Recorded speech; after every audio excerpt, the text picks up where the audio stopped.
Hey guys, welcome back to my podcast. So I got my microphone as always. So this episode is going to be episode 3. We're going to get really deep in this episode. I think out of every episode that I've recorded so far, this episode might make me cry. So before we get started, I just want to say that today I had a really bad day. I had a mental breakdown. I felt as if I was really sluggy. I couldn't even focus on doing my work. So I just classified it as another one of my bad days. And I didn't really do much today. I was just trying to process my feelings. It reminded me of a certain time when I was younger. And that will lead me to inner child. So if you guys do not know what an inner child is, this concept was basically conceptualized by this psychologist named Carl Jung. He stated that everyone's unconsciousness was a collection of different archetypes. And one of those archetypes is actually our inner child. And everyone has an inner child. It's basically us when we were younger. You know, when you were a kid and you were a baby, that's basically, we still have that part of ourselves in us. You know, when you're a kid and you're just like, yay, like I'm so happy, and then little things like make you giddy, you still have that part of yourself inside you. There are many archetypes that live in our unconsciousness. So the first one is called the persona, and that's basically what we portray ourselves in social situations. So when you're with a friend or when you're with other people, like when you're outside of your house and you're meeting new people, that's basically you're showing the persona side of yourself. So the next one is our shadow, and that represents our repressed, hidden aspects of ourselves that maybe you might be aware of or you might not be aware of. It's basically just deep within, and it's just a deep part of our personalities that we may not have discovered yet, or we have, but we're just kind of keep it kind of closed off and just don't really tell others. And then the next one is called the anima animus, and that's our feminine and masculine aspects of ourselves. So you know, everyone has some form of masculinity, everyone has some form of femininity. So that's basically the animus and anima. The next archetype is called the self, and that is our balanced self. That is basically our true selves, who we are to the core, who we are when we're not emotional, who we're not, just basically when we're in our most balanced state, and when we're basically true to ourselves. That is called the self. And the next is called the hero, and it's the archetype of the journey that we've been on, from our struggles and our transformations that happened. So all these parts are within us, and that is basically what makes up our unconscious mind. It lives in our unconscious mind, and sometimes we're aware of it, sometimes we're not aware of it. And inside that, there's also the inner child. I'm getting chills just talking about this. Like, I'm getting goosebumps. I don't know if you can see, but it's ugh. I'm in this position as well because I'm trying to soothe myself. Like, you know, body language, this is like I'm just trying to protect myself because I know what's coming, and I'm just like, ooh, but it's okay. So when you lose consciousness of your inner child, you're basically losing consciousness of an aspect of yourself as well.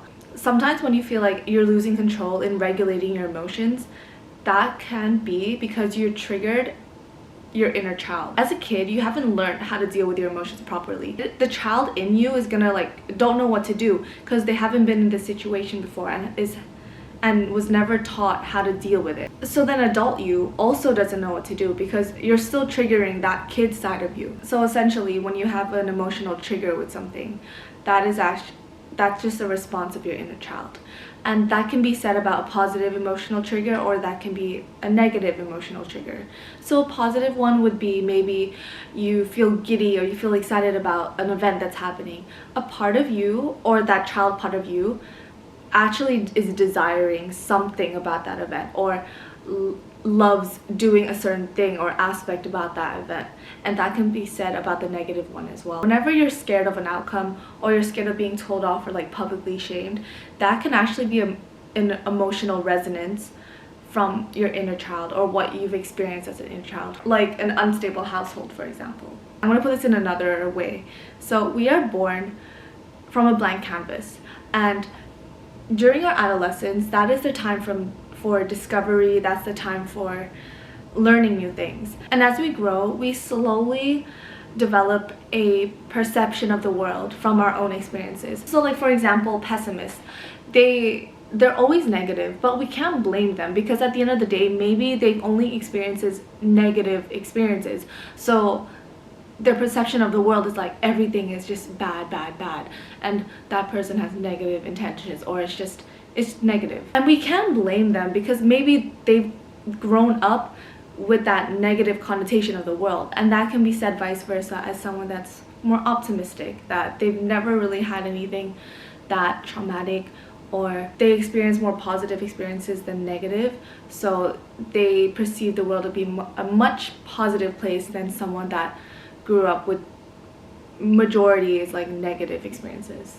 And with my blank canvas theory, so some people are just, if you see them as a painting, some people have colorful, some people are like black and white, and it's just like different colors, and that's basically your inner child, and just little colors and little like crayons or whatever it is.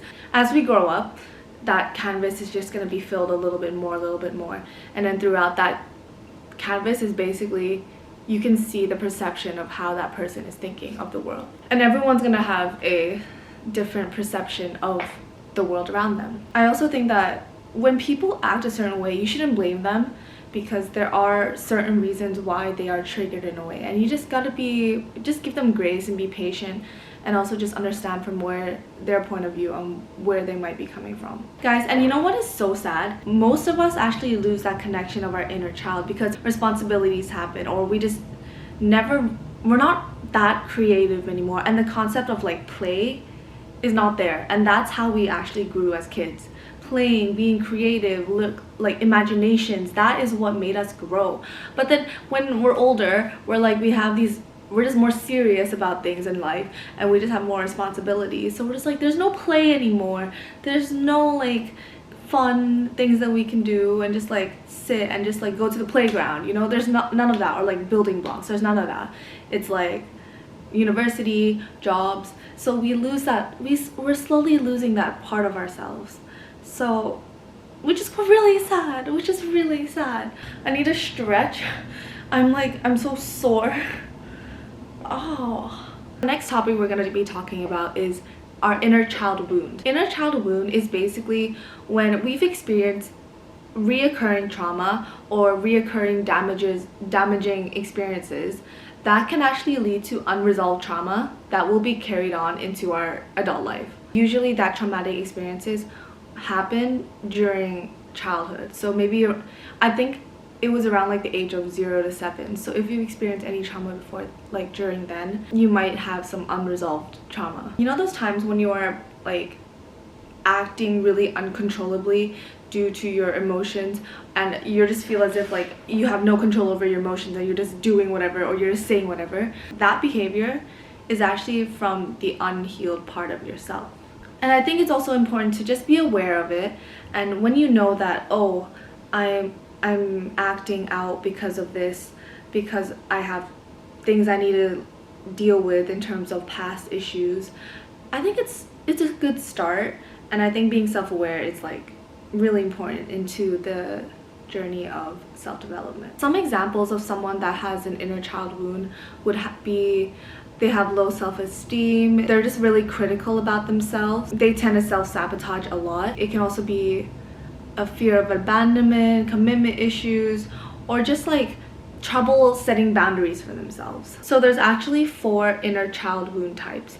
There's abandonment, there's guilt, there's neglect, and there's trust. If you guys want to learn more about these types to see where you fall, if you feel like you do have any unhealed trauma, then feel free. Just being aware of these 4 types and where you fall into these 4 types will really help you understand like what you need to do further and how you need to heal from this.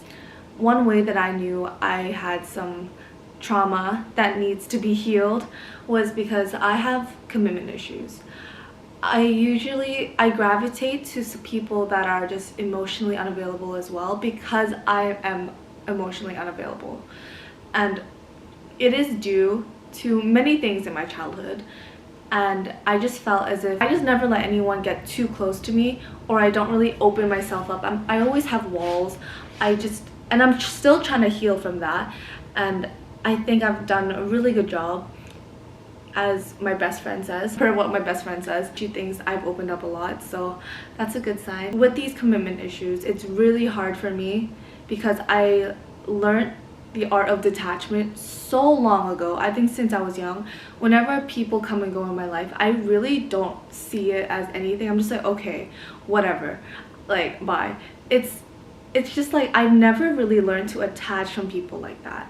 So this is why whenever someone leaves or goes or just comes, I don't really get affected by it. I'm just like, okay. I don't want to get too deep into the reasoning behind it yet. However, I will one day, and then it will all make sense. However, today I had a really bad day, and some part of me knew that it's because due to my hybrid independency, I feel as if I never open up to people, and I feel like as if no one feels like I need them. Does that make sense? Like, I feel like as if no one feels as if they're needed from me. And I learned that that's also not a good way in terms of relationships, because everyone wants to feel needed in relationships, no matter what type of relationship it is.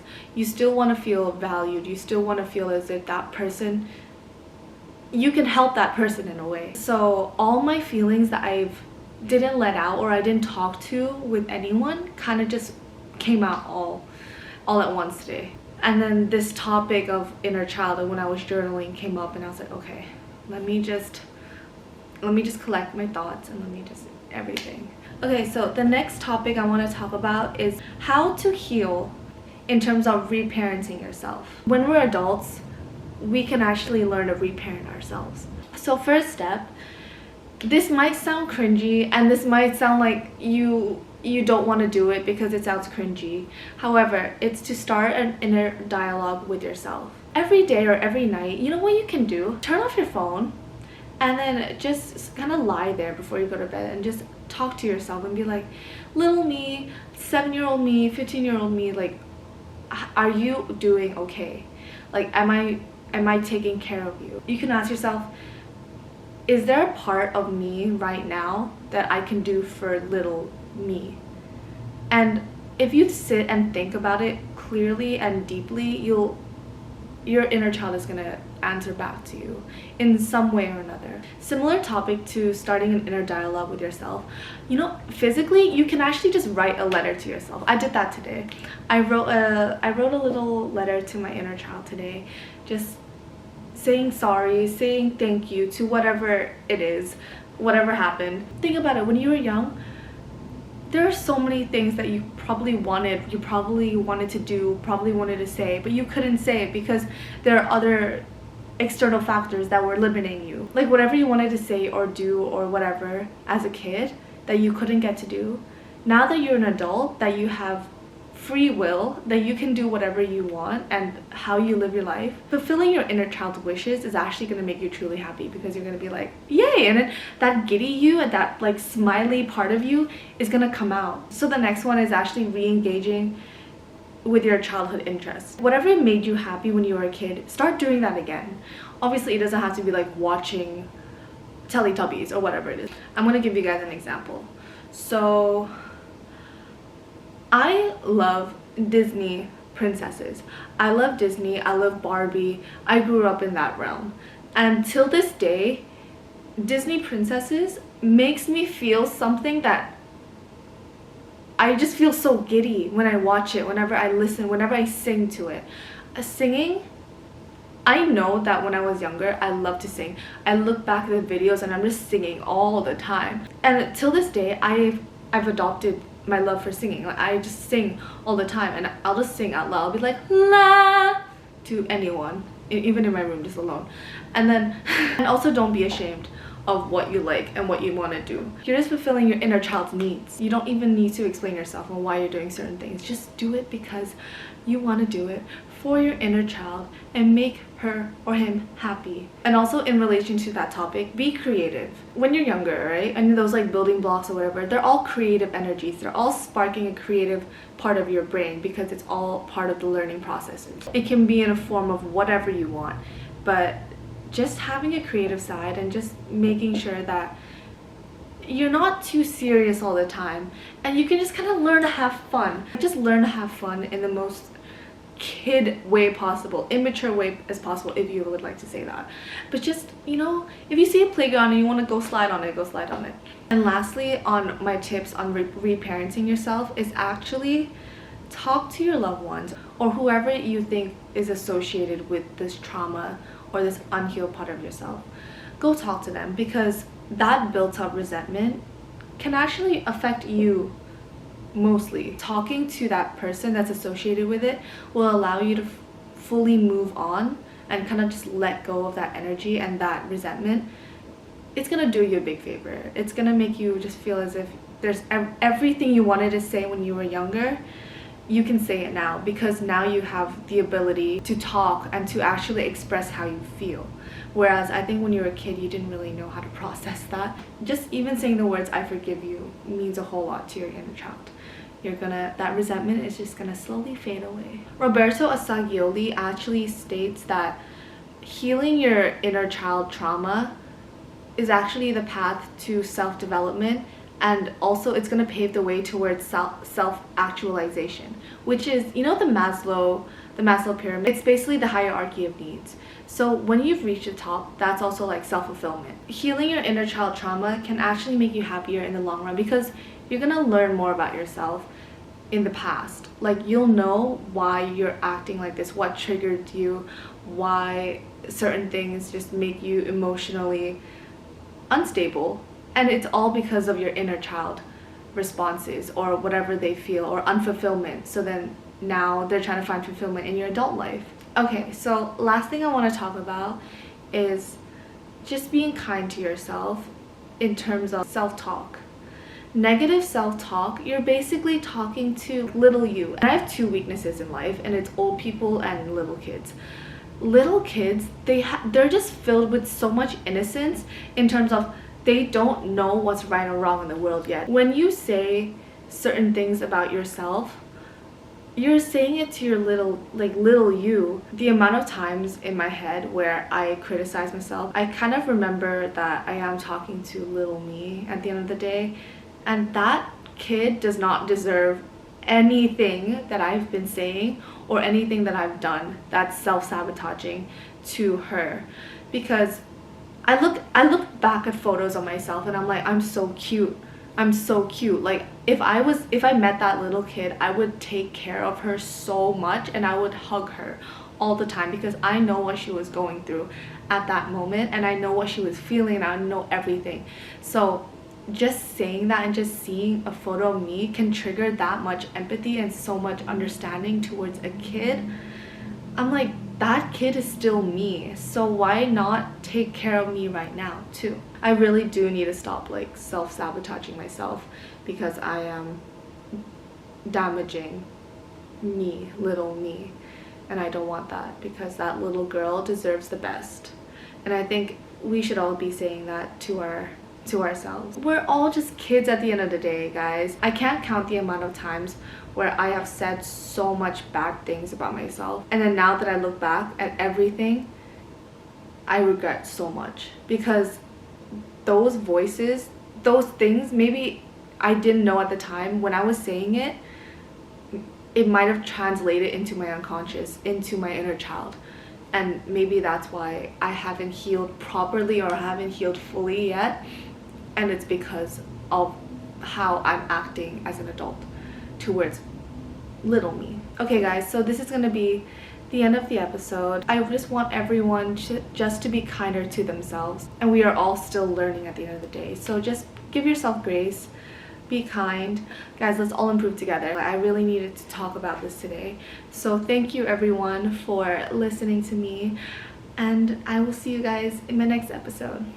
Bye. I got goosebumps the whole episode, and I'm like getting emotional, so